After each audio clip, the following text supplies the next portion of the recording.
जन्मादस्य यतोऽन्वयादितरतसर्थेषु अभिज्ञस्वरात् तेन ब्रह्म हृदय आदिकवयमुह्यन्ति यत् सूरयः तेजो वारिमृदां यथा विनिमयो यत्र त्रिसर्गो मृषा धाम्ना स्वेन सदा निरस्तकुहकं सत्यं परं धीमहि धर्म प्रौजितकैतवत्र परमो निर्मत शरणं सतं वेद्यं वास्तवमत्र वस्तु शिवदं तापत्रयोन्मूलनं श्रीमद्भागवते महामुनिकृते किमु अपरैरीश्वरः सद्यो हृदयवरुद्धते तकृतिभिः शुश्रूषुभिः तत्क्षणात् निगमकल्पतरुर्गलितं फलं सुखमुखातमृतद्रवसंयुक्तं पिबत भागवत रसमालयं मुहुर्मुहुः रसिका भुवि भावुका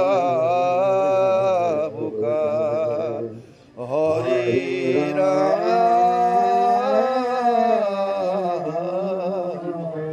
राम कृष्ण। कुंती श्री कृष्णर स्तव सुलिबाक शांत कृष्ण कुंती है न जानी हलुतक मुखे दुखे बुलिल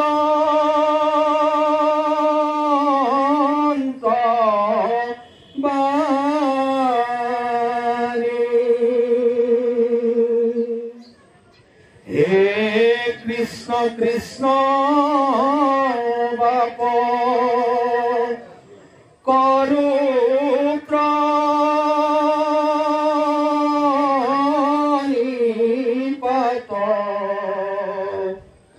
परम ईश्वर तुमी जानिलो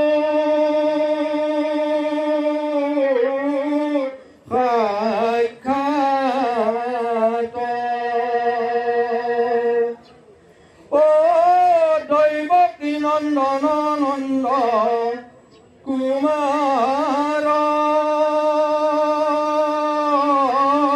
गोविंद नमो नमो मुकुंद शरणय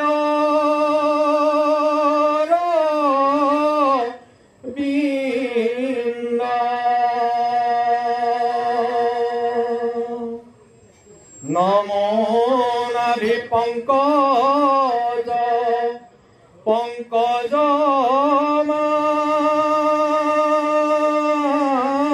मालाधर नमो नेत्र पंकज पंकज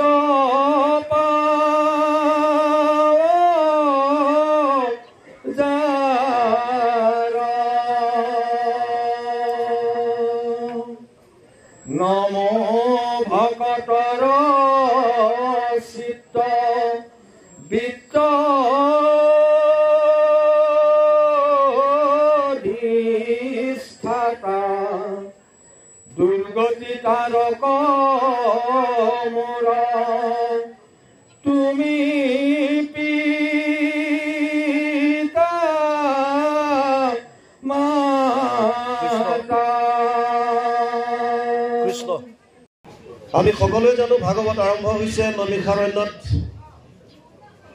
২৮,০০০ ঋষি মুনি এনেধৰণে আসন লৈছে আৰু ভূত মুনিক ব্যাসৰ আসনত বহুৱাই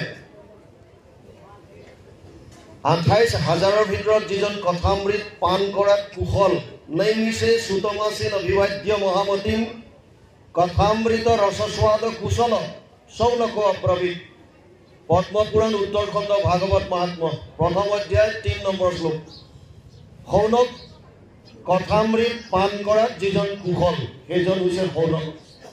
সৌনকে প্ৰশ্ন কৰিছে ভূত মুনি সৌনক বদতি শুনা সুত মহামানী পৰম পাতকী কলি পাইলে হেন জানি আৰম্ভিলো যজ্ঞ আশী সহস্ৰ বছৰ হোম ধূমে ধূম্ৰবৰ্ণ ভৈলা কলেবৰ যিটো কৰ্ম কৰোৱাত নাহিকে বিশ্বাস আপোনাৰ আয়ুস কৰিলো ব্যৰ্থ না। এই 28,000 ঋষি সমস্তখিনি বেদত পাৰ্গত আছিল, বেদজ্ঞ আছিল। 28 সহস্ৰ ঋষি বেদত প্ৰধান। গতিকে বৈদিক কৰ্মত তেওঁলোকৰ প্ৰথমতে বিশ্বাস আছিল। সেইকাৰণে তেওঁলোকৰ বৈদিক কৰ্মত প্ৰথম অৱস্থাত বিশ্বাস আছিল। সেইকাৰণে অতি পৰম পাতকী কলিযুগ আহিব বুলি ভাবিয়েই কলিযুগৰ মানুহৰ মন মলিনতাৰে ভৰি পৰিব বুলি জানিয়েই তেওঁলোকে হাজাৰ বছৰ জোৰা ধৰি এটা যজ্ঞ আৰম্ভ কৰিছিল যাতে কলিযুগৰ মানুহখিনিৰ কল্যাণ হয়। কিন্তু 1000 বছৰ ধৰি যজ্ঞ কৰাৰ পাছতো তেওঁলোকে কোনো তেনেকুৱা মনোবাঞ্ছিত ফল নাপালে। আৰু সেইকাৰণে সৌনকে সুতমুনিক প্ৰশ্ন কৰিছিল, তত্ৰ তত্ৰ অঞ্জসা আয়ুষ্মান ভৱতা যদ বিনিশ্চিতম পুংসাম একান্তত শ্ৰেয় তদ নাশংসি তোমাৰ হসি। 1:1-9 প্ৰথম স্কন্ধ প্ৰথম অধ্যায় 9 নম্বৰ শ্লোক ভাগৱত। সৌনকে কৈছে, হে সুত মহামুনি, পুংসাম একান্তত শ্ৰেয়, কলিযুগৰ মানুহৰ কাৰণে আটাইতকৈ কল্যাণ সাধিব পৰা শ্ৰেষ্ঠ মাৰ্গ কি আছে আমাক কোৱা। লগতে এটা কথা ক'লে যে কলিযুগৰ মানুহৰ বয়স একেবাৰে কম, আয়ুস কম। শাস্ত্ৰৰ মতে 100 বছৰ। প্ৰহ্লাদে দৈত্য শিশুসকলক কৈছে, পুৰুষৰ আয়ুসত বৰিষ সাক্ষাৎ তাহাৰ অৰ্ধেক যায় বিফলে নিদ্ৰাত। শুই থাকোঁতে আধা গুচি যায় 100 বছৰ।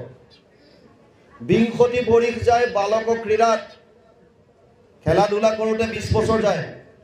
আৰু বিংশতি যায় বৃদ্ধ অৱস্থাত বা জৰা অৱস্থাত।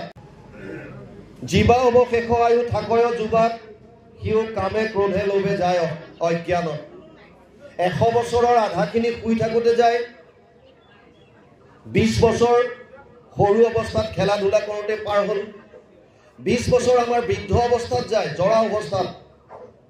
যিকণ আয়ুস যুৱ অৱস্থাত আমি পাওঁ, শৰীৰ ইন্দ্ৰিয় সকলোখিনি সতেজ হৈ থাকে, সুস্থ সবল, সেই সময়খিনিত কাম ক্ৰোধ লোভ মোহ অজ্ঞান এইবিলাকতে আমাৰ বয়সটো পাৰ হৈ যায়।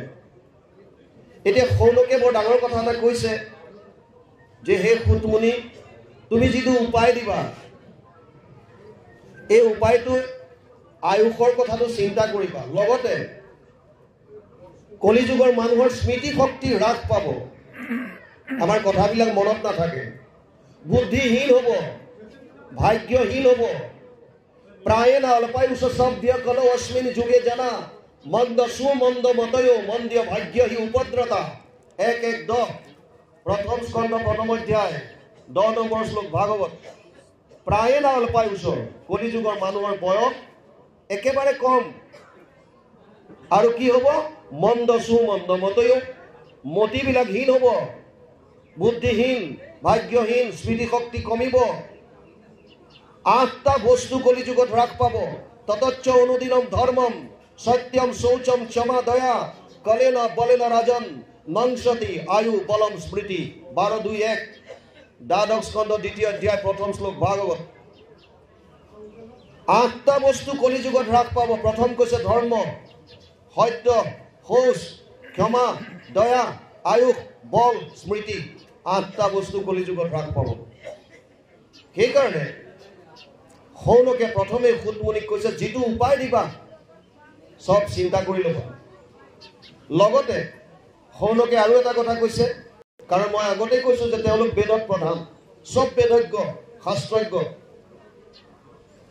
সেইকাৰণে কৈছে, ভূৰিনি ভূৰি কৰ্মাণি শ্ৰোতব্যানি বিভাগশ অতঃ সাধুত্ৰ য়ত সাৰম সমুদ্ৰিত্য মনুষ্যয়া মাম ব্ৰহি শ্ৰদ্ধানানাম येन आत्मा संप्रसीदति ঘুৰি ঘুৰি কৰ্মানি শ্ৰোতব্যানি বিভাগস বিভিন্ন শাস্ত্ৰ আৰ কৰ্মৰ কথা বিভিন্ন কৈছে কোনোবা শাস্ত্ৰত যদি কৈছে যাগ যজ্ঞ পূজা পাতল কৰা কোনোবাত কৈছে দান ব্ৰত তীৰ্থ কৰা কোনোবাত কৈছে জপ কৰা কোনোবাত কৈছে ধ্যান কৰা সমাধি ধৰা সন্ন্যাস ব্ৰত ধাৰণ কৰা বিভিন্ন কৰ্ম আমি কৰিম কোনটো এই কাৰণে সকলোকে কৈছে এই সমস্ত শাস্ত্ৰবিলাকৰ যিটো সাৰ এই সাৰটো ইয়াত সাৰম সমুদ্ৰিত্য মনীষয়া হে মনীষী হে ঋষিবৰ তুমি সমস্ত শাস্ত্ৰৰ সাৰটো উদ্ধাৰ কৰি মাম ব্ৰহি মোক কোৱা যাতে আত্মা সম্প্ৰসিদ্ধতি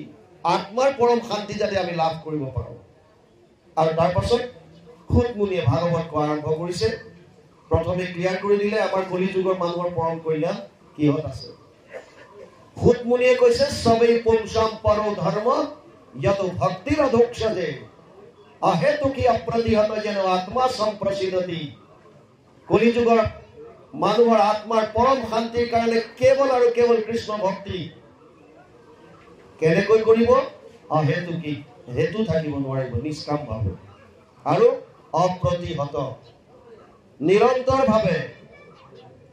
মানে মাজত ব্ৰেক নোহোৱা কোনো অন্তৰ নোহোৱা তেলৰ ধাৰৰ দৰে কন্টিনিউ ঈশ্বৰৰ নাম অহৰহ যদি আমি তেনেকৈ লওঁ তেতিয়াহ'লে পৰম আনন্দ লাভ কৰিব পাৰিম আৰু তাৰ পাছত খুদ মুনিয়ে ক'লে যে মই তোমালোকক এনেকুৱা এটা ধৰ্মৰ কথা ক'ম যিটো কলি যুগত যিটো ধৰ্মত আশ্ৰয় লৈ পৰীক্ষিতৰ দৰে ৰজাই কেৱল 7 দিন মাত্ৰ শ্ৰৱণ কৰি পৰম গতি লাভ কৰিলে সেই ধৰ্মৰ কথা মই তোমালোকক ক'ম আৰু তাৰ পাছত সুখদেৱ আৰু পৰীক্ষিতৰ মাজত যি কথোপকথন হৈছিল এই ভাগৱতৰ কথা আৰম্ভ হৈছে মূল ভাগৱত সংস্কৃতত আছে 12টা স্কন্ধ 335টা অধ্যায় 5,96,000 শব্দ 10টা লক্ষণ অত্ৰ স্বৰ্গ বিসৰ্গস স্থানম পোষণম উদয়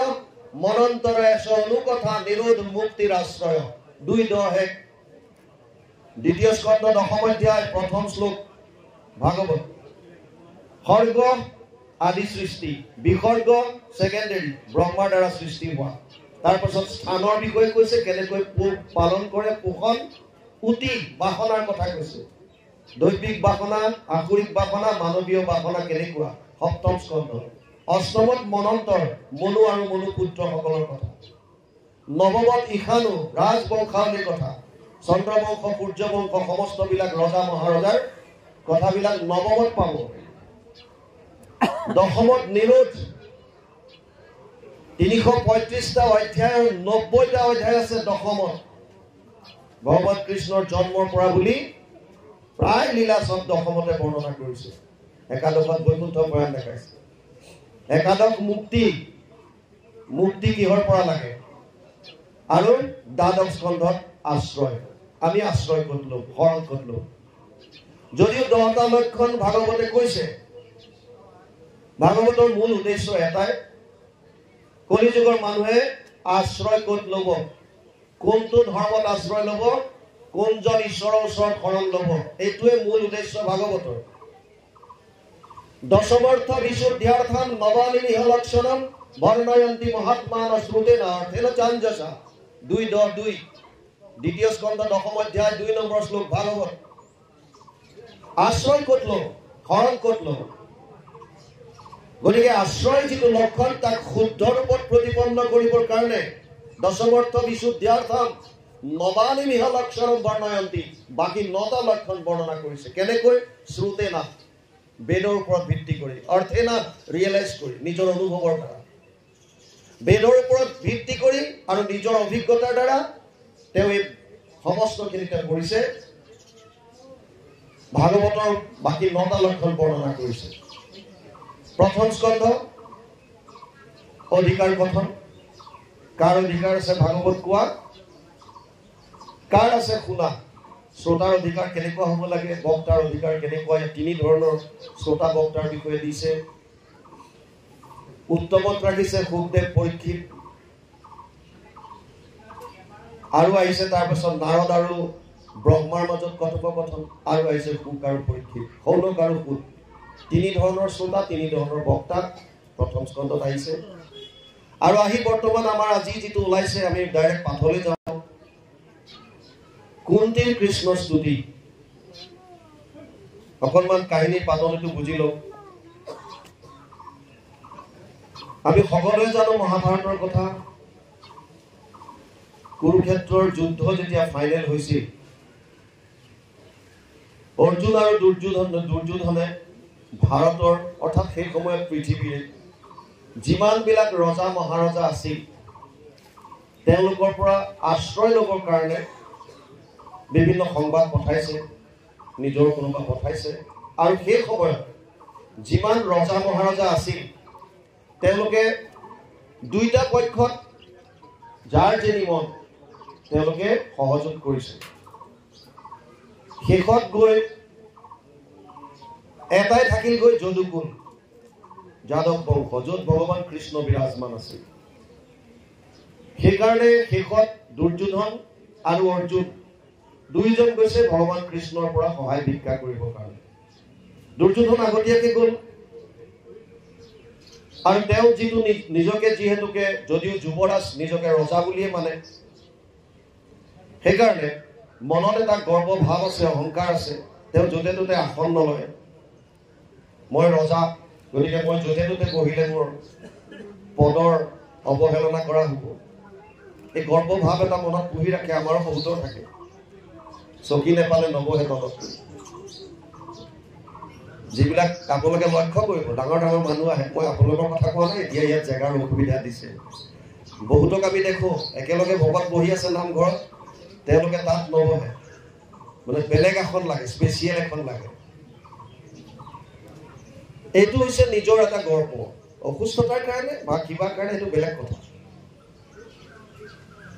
দুৰ্যোধনৰ কাৰণে সেইকাৰণে ভগৱান কৃষ্ণই আগতীয়াকৈ গম পাইছিল ভগৱান কৃষ্ণ মানে যি বাহিৰে ভিতৰে বিৰাজমান হৈ আছে আপোনাৰ মোৰ শৰীৰত যিটো আছে দুৰ্যোধনৰ শৰীৰতো একেই ভগৱান বিৰাজমান হৈ আছে জানে সকলো আগতীয়াকৈ তেওঁৰ শয্যাৰ ওপৰ ফালে এখন আসন লগাই থৈছে আৰু দুৰ্যোধন আহি তাতে বিৰাজমান হ'ল কাৰণ কৃষ্ণৰ শুই থকাৰ দৰে নিদ্ৰাত মগ্ন হোৱাৰ দৰে এক্টিং মাৰি আছে সেইকাৰণে নটকৰ বুলি কয় বহুত এক্টিং কৰে আৰু অলপ পিছত অৰ্জুন আহিছে অৰ্জুনে আহি চৰণ ফালে বহি ভৰি কেইটালত বহি ভৰি পিটিকি আছে ভগৱান কৃষ্ণই সাৰ পোৱাৰ দৰে উঠিল আৰু উঠাৰ পাছত অৰ্জুনক দেখি ক'লে সখা কিয় আহিলা কেতিয়া আহিলা বোলে এইমাত্ৰ আহিছো কিয় আহিলা কোৱা বোলে যুদ্ধটো সিদ্ধান্ত হৈ গ'ল ফাইনেল হ'ল গতিকে এতিয়া তুমি সহায় কৰিব লাগে তেনেকৈ দুৰ্যোধনে ক'লে ময়ো আহিছো দেই কৃষ্ণ বোলে তুমিও আহিলা নেকি বোলে হয় মইতো ইয়াত আগত আহিছো হ'লেও মই প্ৰথমতে অৰ্জুনক দেখিছো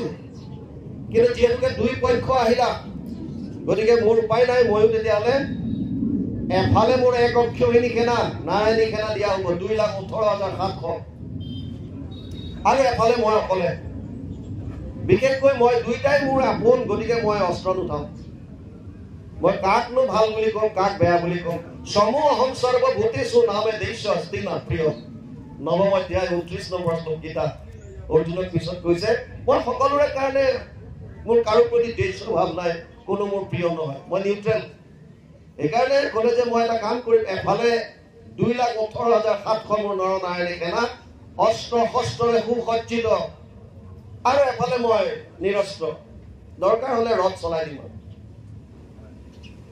অৰ্জুনক কিন্তু ভগৱান কৃষ্ণই ক'লে প্ৰথম যিহেতু মই অৰ্জুনক দেখিছো গতিকে চান্সটো মই অৰ্জুনক দিম দুৰ্যোধনে মনে মনে ভাবি আছে ই কৃষ্ণক ল'লেই হ'ল আৰু সেনাখিনি মোলে এৰিলে হ'ল আৰু অৰ্জুনে সেইটোৱে কৰিলে অৰ্জুনে ক'লে সখা পৰীক্ষা কিয় কৰি চাইছা মোকতো তোমাক লাগে তোমাৰ পৰা মোক নালাগে আমিবিলাকে সদায় ভগৱানৰ পৰা বিচাৰো মোক অমুকটো দিয়ক তমুকটো দিয়ক তমুকটো দিয়ক ভগৱানক নিবিচাৰোৱে আমি ভগৱানৰ পৰা সংসাৰ বিচাৰি আছো আমি টকা লাগে ধন লাগে সম্পত্তি লাগে পুত্ৰ লাগে পৰিবাৰ লাগে অমুক লাগে ভসুক লাগে সব ভগৱানৰ পৰা মায়া বিচাৰি আছো আৰু মায়াৰ পৰা পৰিত্ৰাণ পাবৰ কাৰণে ভগৱানৰ ওচৰলৈ গৈছো তে আমাৰ কেনেকুৱা জ্ঞান আপোনালোকে বুজি চাওক যি মায়াৰ পৰা পৰিত্ৰাণ পাবৰ কাৰণে ভগৱানৰ কাষ চাপিছোঁ আৰু সেইজন ভগৱানক গৈ আকৌ মায়া বিচাৰিছোঁ।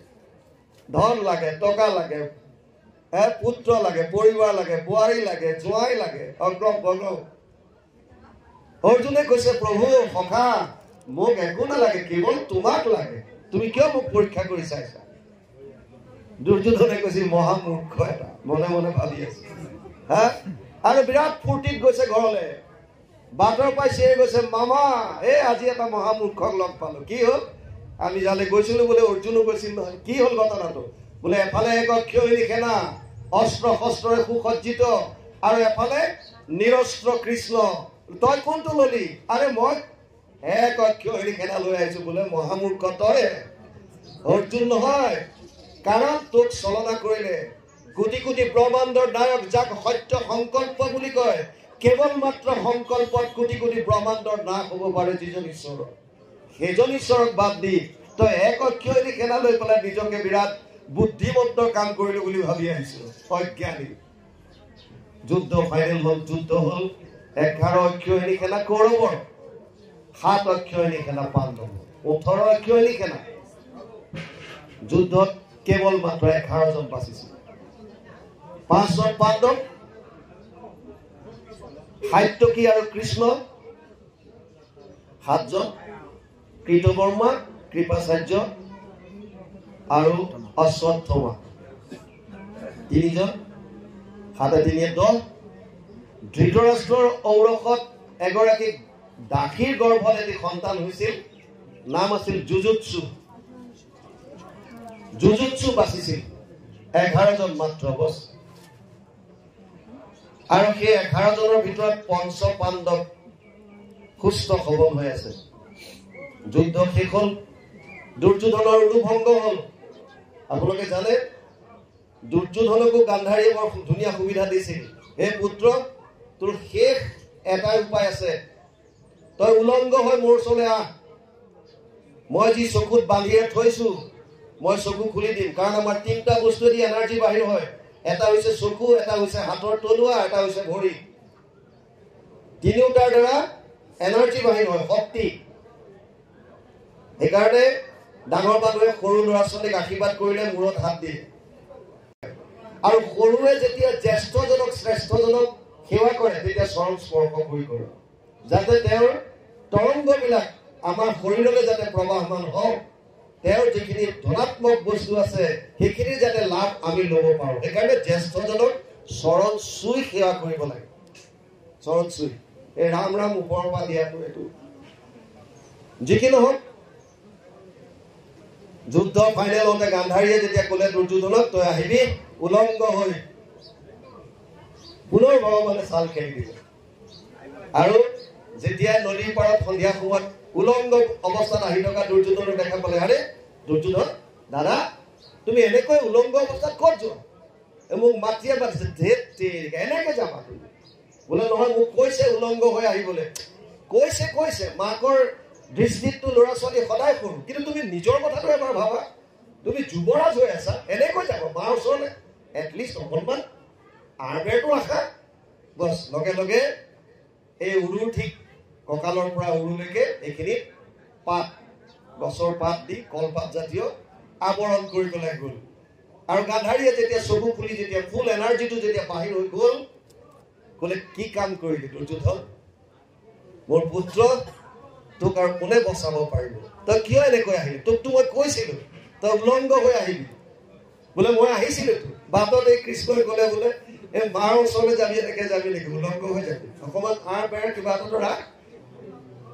গান্ধাৰীয়ে গম পাই গ'ল, পুনৰ চাল খেলি দিলে কৃষ্ণই। ভক্তক বচাবৰ কাৰণে প্ৰভুৱে কি নকৰে। আৰু তাৰ পাছত যুদ্ধ আমি জানো, ভীমে উৰু ভংগ কৰিলে। সেই সময়ত অশ্বত্থমা যায় সন্ধিয়াৰ সময়, আৰু দুৰ্যোধনক কয়, মহাৰাজ, মইতো কৈছিলো আপোনাক যে মোক সেনাপতি পাতক, আৰু আপুনি মোৰ পৰা সেনাপতি পতাৰ পাছতো আঁতৰাই লৈ গৈ ভীষ্মক দিলে। আৰু এতিয়া কি হ'লে? চব শেষ, মই কিন্তু জীৱন্ত অৱস্থাত আছো। দুৰ্যোধনে প্ৰথমতে অশ্বত্থমাকে সেনাপতি পতাৰ সিদ্ধান্ত লৈছিল। আৰু এই কথাটো ভগৱান কৃষ্ণই গম পায়। দুৰ্যোধনৰ সভাত গৈ প্ৰথমতে বিভিন্ন কথা পাতি সবকে শুনাই ক'লে ধানত তুন্দল পতানত কিছু নাই। তাৰপিছত অহাৰ সময়ত অশ্বত্থামাৰ ডিঙিত হাত থৈ কাণত মনে মনে ক'লে ধানত তুন্দল পতানত কিছু নাই। একেটা কথাকে আৰু গুচি আহিল। দুৰ্যোধনে সুধিলে অশ্বত্থামা তোক কাণে কাণে কি কৈ গ'ল কৃষ্ণই? আৰু অশ্বত্থামাই কৈছে যেনেকে শুনাই পেলাই কৈছে সেইটোকে কৈছে ধানত তুন্দল পতানত কিছু নাই।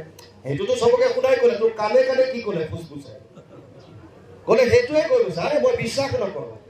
শংকা সন্দেহ অজ্ঞস্য শ্ৰদ্ধবাঞ্চ সংশয় আত্ম বিনশ্যতি। ৪ৰ্থ অধ্যায় ৪০ নম্বৰ শ্লোক গীতা। যদি সন্দেহ সোমাই গ'ল তেতিয়াহ'লে শেষ। আৰু দুৰ্যোধনৰ মনত সন্দেহ সোমাই গ'ল অশ্বত্থামাই মোক সঁচা কথা কোৱা নাই, তাৰমানে ই ফাঁকি দিছে, কৃষ্ণৰ লগত মিল হৈ গ'ল, পেক হৈ গ'ল, গতিকে ইয়াক সেনাপতি দি লাভ নাই, সেনাপতি পদ কেঞ্চেল আৰু ভীষ্মক দিলে। অশ্বত্থামাই কৈছে যদি সেইদিনা মোক সেনাপতি তুমি ৰাখিলাহেঁতেন এইটো গতি তোমাৰ নহ'লহেঁতেন। তথাপিও তোমাক মই কথা দিছো, মই এতিয়াও গৈ পঞ্চ পাণ্ডৱৰ শিৰ কাটি আনি মই তোমাৰ ওচৰত মই হাজিৰ কৰি দিম। বোলে এইটো মোৰ কাৰণে পৰম আনন্দৰ দিন হ'ব, যোৱা লৈ আহা। আৰু অশ্বত্থামা গ'ল। ভগৱান কৃষ্ণই পুনৰ খেলিলে গেম। সন্ধিয়াৰ সময় 5জন পাণ্ডৱ তেওঁ লৈ গ'ল নদীৰ পাৰত সেইফালে ভ্ৰমণ কৰাবৰ কাৰণে।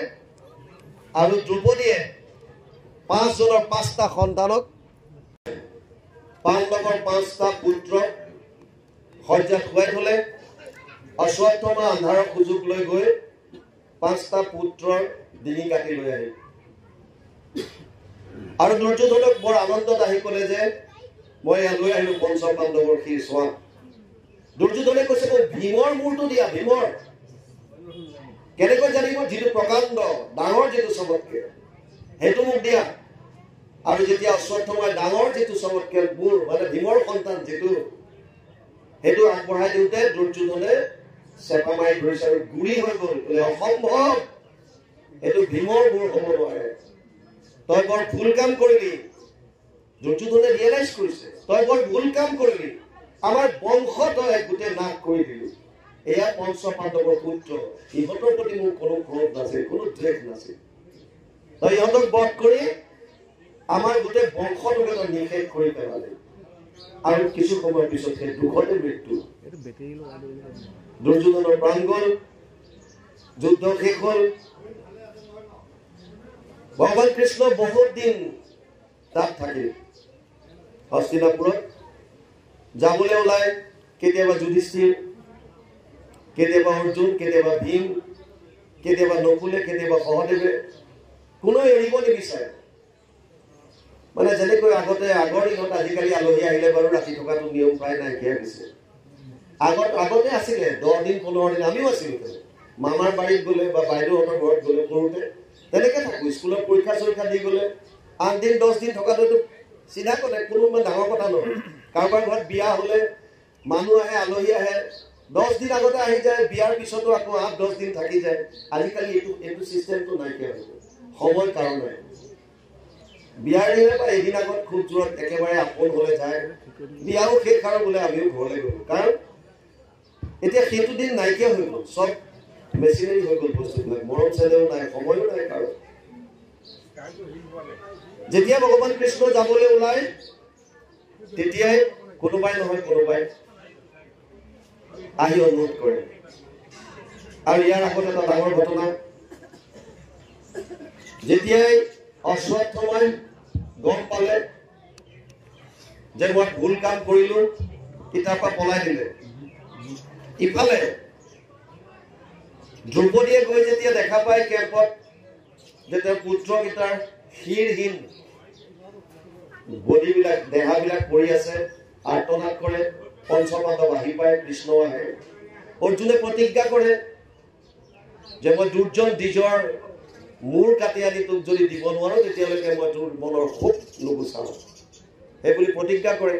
আৰু ভগৱান কৃষ্ণক ৰথত লৈ অশ্বত্থামাৰ ওচৰলৈ যায়। অশ্বত্থামাই ব্ৰহ্মাস্ত্ৰ প্ৰহাৰ কৰি দিয়ে। বিজ্ঞজনে কোৱাৰ মতে অশ্বত্থামাক পিতৃ দ্ৰোণাচাৰ্যই ব্ৰহ্মাস্ত্ৰৰ শিক্ষাই দিয়া নাছিল, কাৰণ অশ্বত্থামা অকণমান শ্বৰ্ট টেম্পাৰ আছিল, সংযম শক্তিটো কম আছিল, যিটো তিতিক্ষা গুণ সহনশীলতা গুণ যিটো ভকতৰ থাকিব লাগে এইটো তেওঁ নাছিলে। যদি তেনেকুৱা পাৱাৰ দি দিয়ে তেতিয়াহ'লে সেই শক্তিটোৰ অপব্যৱহাৰ কৰিব পাৰে বুলি দ্ৰোণাচাৰ্যই দিব বিচৰা নাছিল। কিন্তু অৰ্জুনক শিকাই থাকোঁতেই বোলে তেওঁ ইয়াৰ পৰা প্ৰহাৰৰ বিদ্যাটো শিকিলে, সম্বৰণ কৰিব নাজানে, ব্ৰহ্মাস্ত্ৰ প্ৰয়োগ কৰিব পাৰে, অস্ত্ৰপাত ঘূৰাই অনাৰ টেকনিকটো তেওঁৰ নাছিল। আৰু সেইকাৰণে পঞ্চ পাণ্ডৱৰ প্ৰতি 5 পাথৰ প্ৰয়োগ কৰি দিয়ে।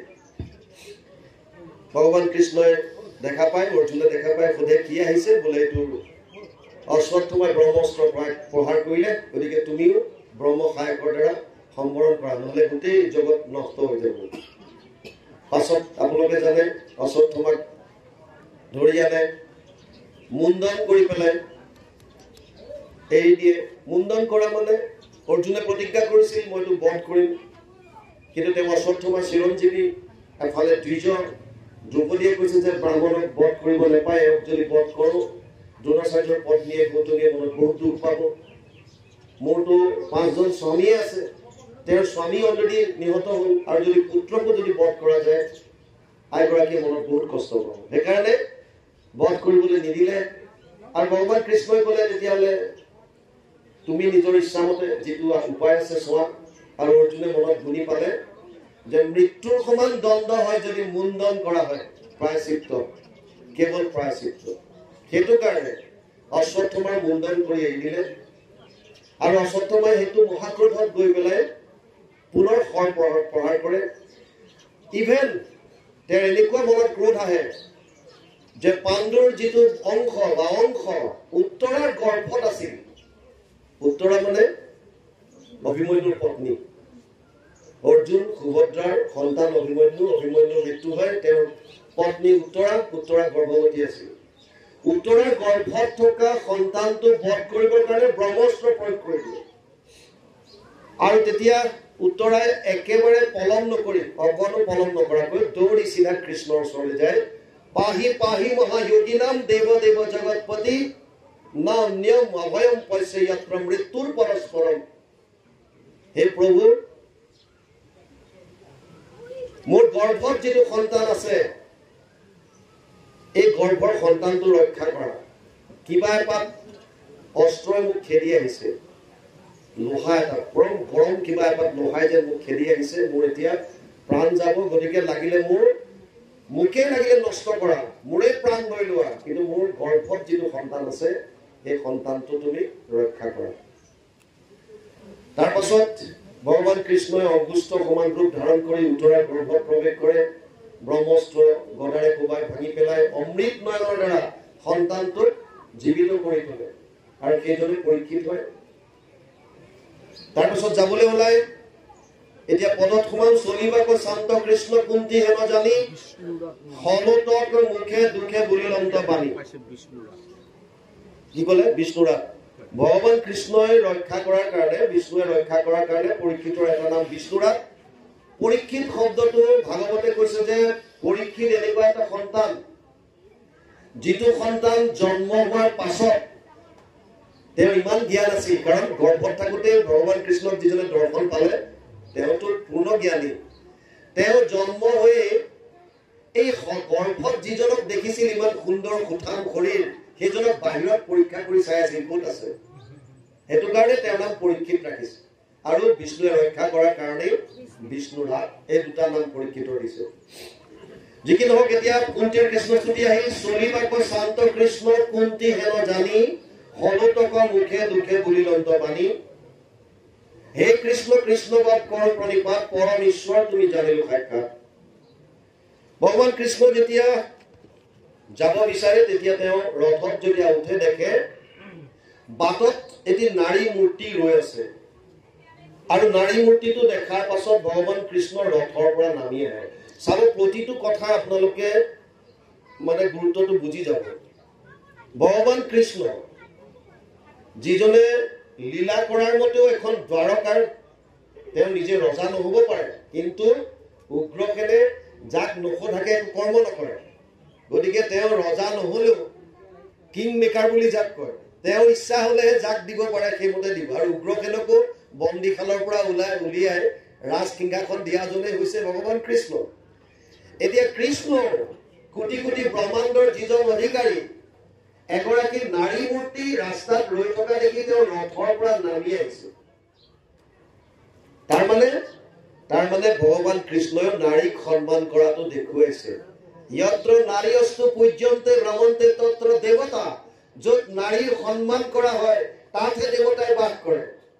আমাৰ বিভিন্ন ধৰণৰ আমি ধৰ্মৰ নামত নীতি নিয়ম কৰোঁ, কিন্তু নাৰীৰ প্ৰতি আমাৰ দৃষ্টিটো ভাল নহয়।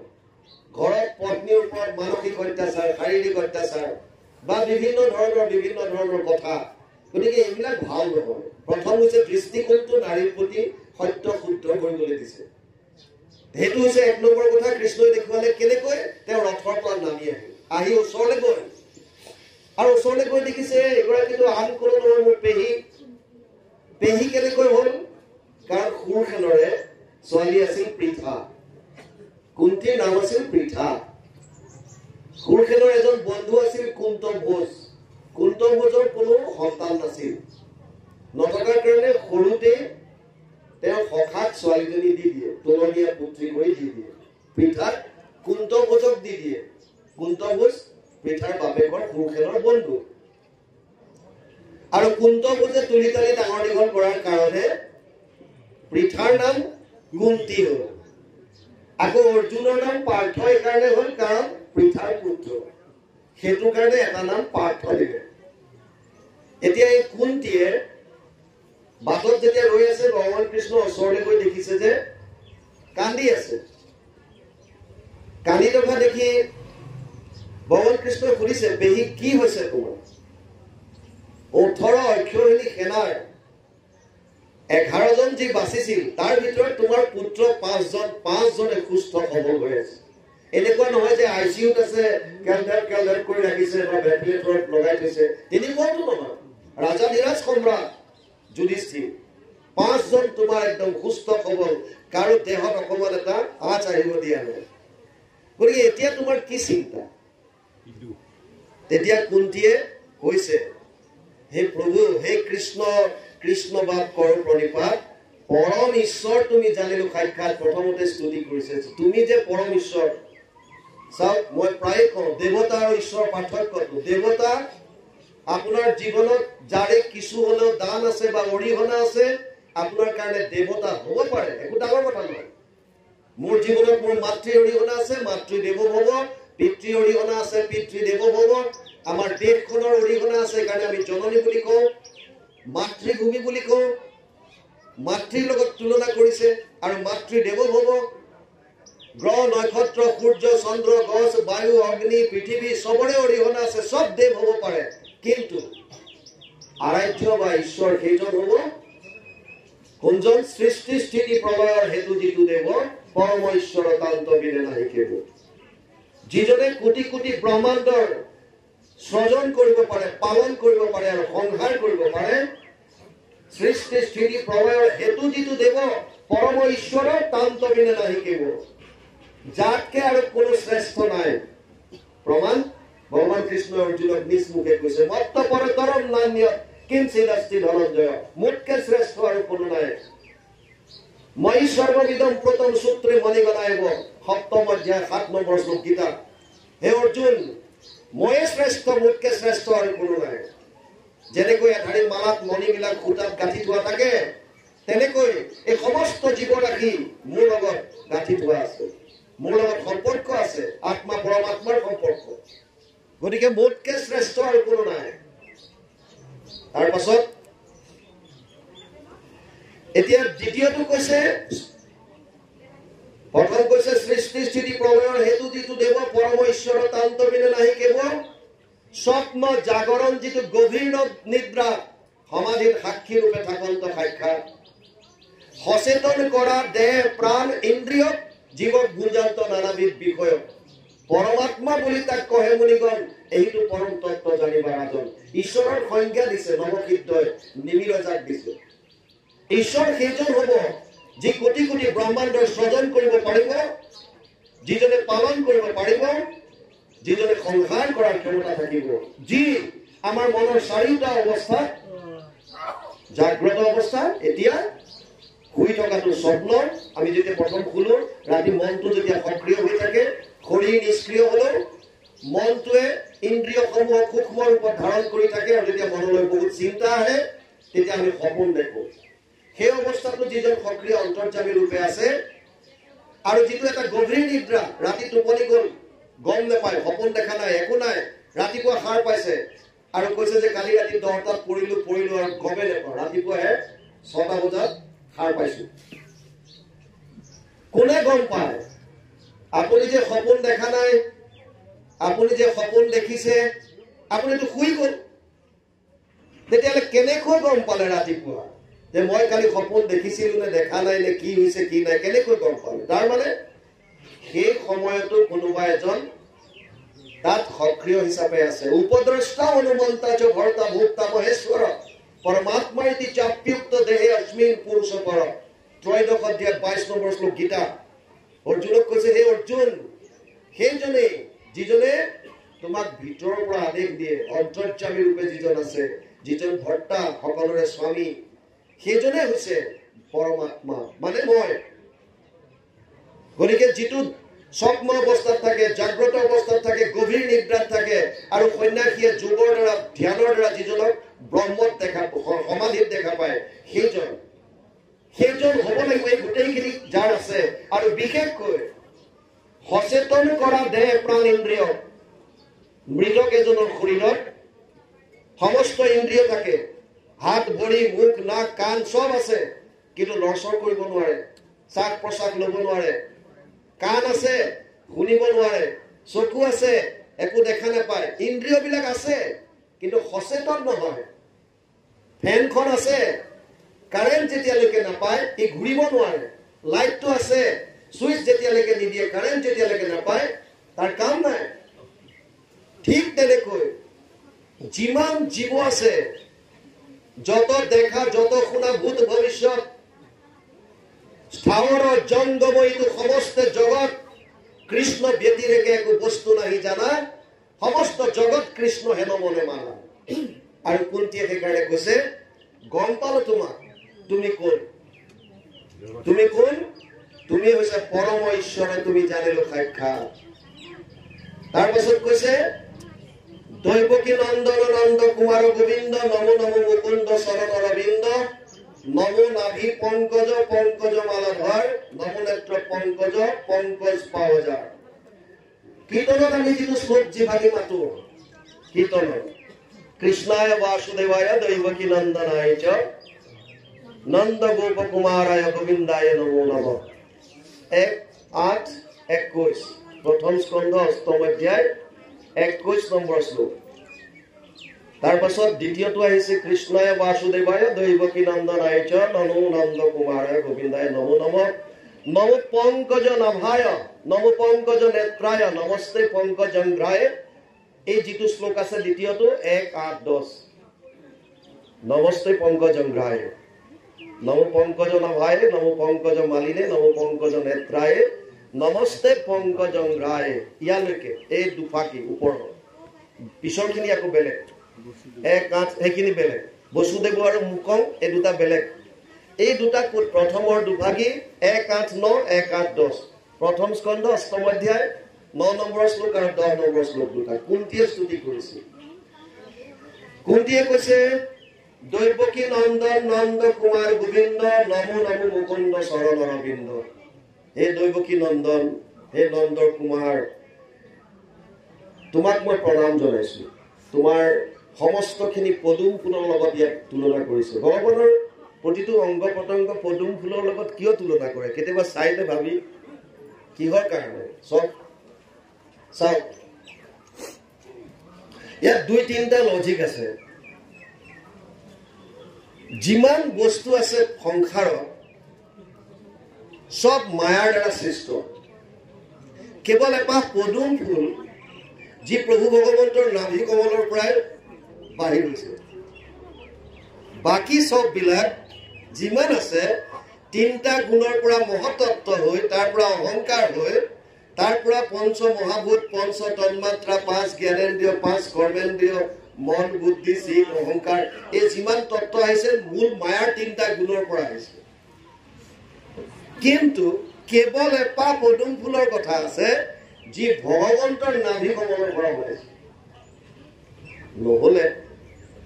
আৰু পদুম ফুলৰ দ্বিতীয় কোৱালিটি, যদিও বোকাতে থাকক, পানীতে থাকক, পদুম ফুলৰ একো তাৰ পৰা একো তাত মানে প্ৰভাৱ নপৰে। যদিও পানীতে থাকে, পানীত নিতিতে, বোকাতে পদুম ফুল হয়, একো ডাঙৰ কথা নহয়। পদুম ফুলৰ বিশেষত্ব আছে।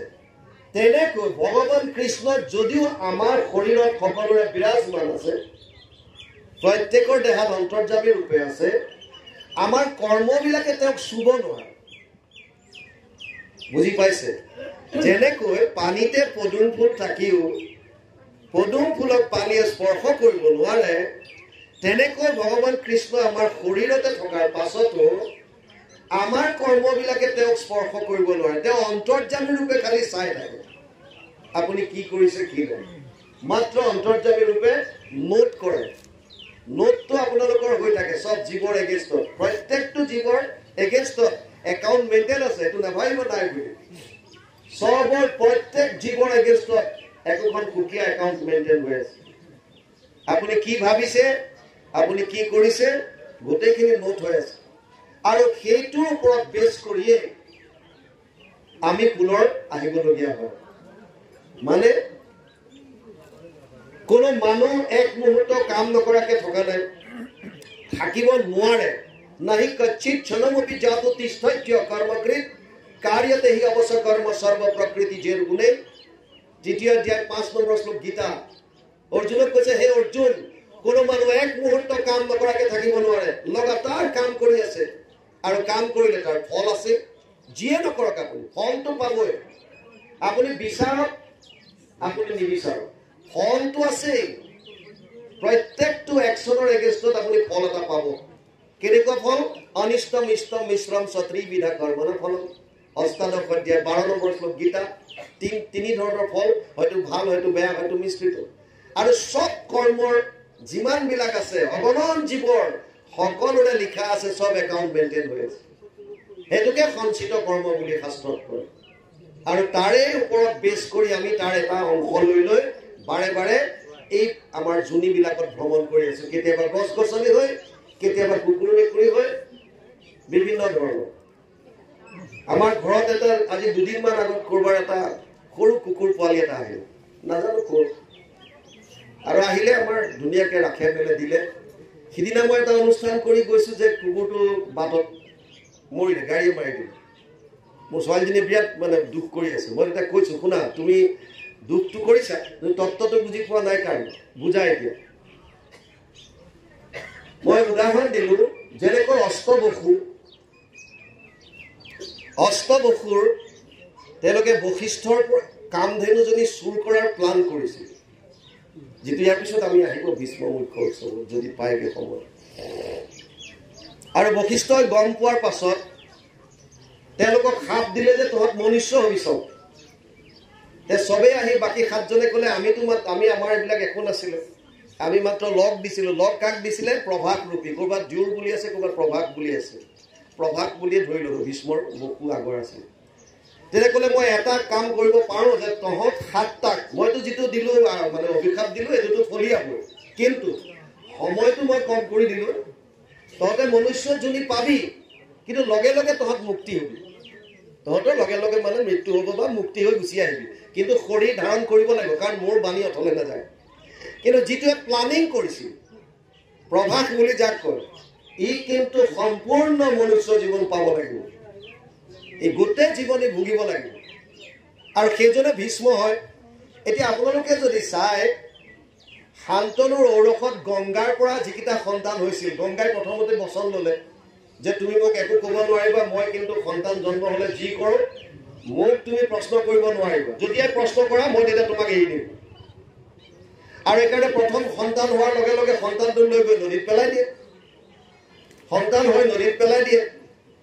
7টা সন্তান তেনেকৈ পেলাই দিলে। অষ্টমটো যেতিয়া ভাবিলে পেলাবলৈ লৈ যাওঁতে, তেতিয়াতো শান্তনুৱে মানা কৰিলে, ভাই তুমি এইটো নিব নোৱাৰা কিয় তুমি বাৰে বাৰে পেলাই দিয়ে তেতিয়া গংগাই কৈয়ে দিলে তুমি তোমাৰ মোৰ লগত যিটো এগ্ৰিমেণ্ট আছিলে যেতিয়ালৈকে নোসোধাকে থাকিবা তেতিয়ালৈকে মই থাকিম এতিয়া তুমি প্ৰশ্ন কৰি দিলা গতিকে আমাৰ সম্পৰ্ক শেষ মই গুচি যাওঁ কিন্তু ঠিক আছে ইয়াক মই অস্ত্ৰ চবতে পাৰ্গত কৰি তোমাক ঘূৰাই দিম সেইটো ভীষ্ম এই সাতটা যে সেই সাতটাই আছিলে বসু এই সপ্ত বসু যিজন আছিলে মনুষ্য যোনি ধাৰণ কৰিলে এটা প্ৰথম আমাৰ দৃষ্টিত যদি আমি চাওঁ যে গংগা কেনেকুৱা হয় নিজৰ সন্তানটোক গৈ নদীত পেলাই দিছে জন্ম হোৱাৰ লগে লগে আমাৰ চিম্পল দৃষ্টিত আমি তেনেকৈ ভাবিম কিন্তু যদি কথাখিনি যদি গম পায় তেতিয়া ভাবিব যে আচলতে মুক্তিহে দিছে ঠিক তেনেকৈ মই কোনো ছোৱালীক যে তুমি চোৱা এই কুকুৰ পোৱালিটো অকণমান পাপ আছিলে চাগে যিটো পাপ লৈ আহিলে প্ৰাৰব্ধৰ কেইদিনমানৰ কাৰণে কুকুৰৰ জুনি ল'বলগীয়া হ'ল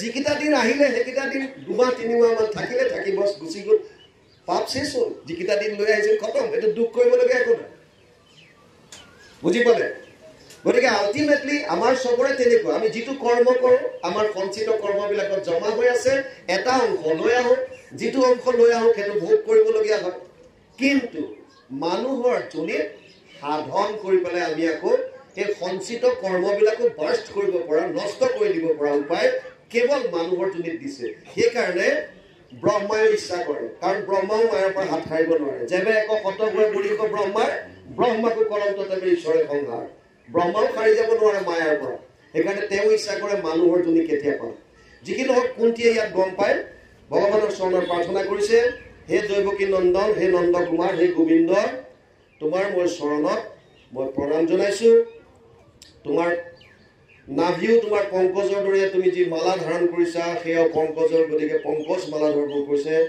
তোমাৰ যাৰ পংকজৰ দৰে নেত্ৰ পংকজৰ দৰে যাৰ পাও সেইজন ঈশ্বৰক মই প্ৰণাম কৰিছোঁ নমো ভকতৰ চিত্ত ইয়াত বৃত্ত বুলি আছে বৃত্ত নহয় এইটো বৃত্ত অধিষ্ঠাতা দুৰ্গতি তাৰক মোৰ তুমি পিতা মাতা নমো ভকতৰ চিত্ত বৃত্ত আচলতে মানে চিত্তবৃত্তি বুলি যে আমি কওঁ যিটো সেইটোহে হ'ব লাগে বৃত্ত মানে ধন গতিকে চিত্তক যোনে প্ৰৱৰ্তাই যোনে পালন কৰে যোনে চলায় সেইজনে তুমি মোৰ চিত্তবৃত্তি আমি প্ৰাৰ্থনাত নাগাওঁ জানো তুমি চিত্তবৃত্তি মোৰ তাত বৃত্ত বুলি নাই নহয় বৃত্তি বুলি আছে গতিকে আল্টিমেটলি যিকি নহওক যিজনে আমাৰ মন প্ৰাণ সকলোৰে যিজন অধিষ্ঠাতা যিজন দুৰ্গতি তাৰক যিজন মোৰ পিতা মাতা তুমিয়ে মোৰ পিতা মাতা কুন্তীয়ে গোটেইখিনি গম পাইছে কিয় গম পাইছে কাৰণ কুন্তীয়ে যেতিয়াৰ পৰা অনুভৱ কৰিছে ভগৱান কৃষ্ণৰ তেতিয়াৰ পৰা বুলি কুন্তীক প্ৰতিটো মুহূৰ্তত তেওঁলোকৰ সন্তানকেইটা পিতৃহীনা সন্তান এগৰাকী নাৰীয়ে 5টাকৈ সন্তানক ইমান সুযোগ্য কৰি তোলাত যিমানখিনি অৱদান কৃষ্ণই দিছে যিমান ডাঙৰ ডাঙৰ বিপদৰ পৰা ৰক্ষা কৰিছে সেইটো কুন্তীয়ে নিজে অনুধাৱন কৰিছে আৰু তেওঁ গম পাইছে যে এইজন পৰম ঈশ্বৰ এওঁৰ কৃপাতে মোৰ এই গোটেইখিনি হৈছে ইয়ালৈকে গৈছে তাৰপিছত অকণ পাঠ যাওক কৃষ্ণ